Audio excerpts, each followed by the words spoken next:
बातम्यांचे नवनवीन अपडेट आपल्या मोबाईलवर पाहण्यासाठी प्रतीक्षा एक्सप्रेस न्यूजला सबस्क्राइब करा आणि बेल आयकॉनवर क्लिक करा। लातूरमध्ये खून झालेल्या अनमोलबद्दल धक्कादायक माहिती उघड। हत्या आधी सोनाली सोबत काय बोलणे झाले होते? सोलापुरातील भ्रष्टाचार निर्मूलन समितीचे माजी कार्यकर्त्याची लातूर जिल्ह्यात हत्या झाल्याने खळबळ उडाली आहे।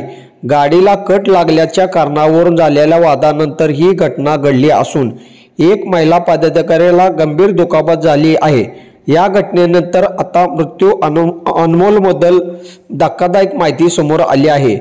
कारला जीप गाडीचा कट लागल्याच्या कारणावरून झालेल्या वादातून सोलापुरातील भ्रष्टाचार निर्मूलन समिती माजी कार्यकर्ते व माहिती अधिकार कार्यकर्ते अनमोल अनिल केवटे याचा धारदार हत्याराने भोसकून खून करण्यात आला।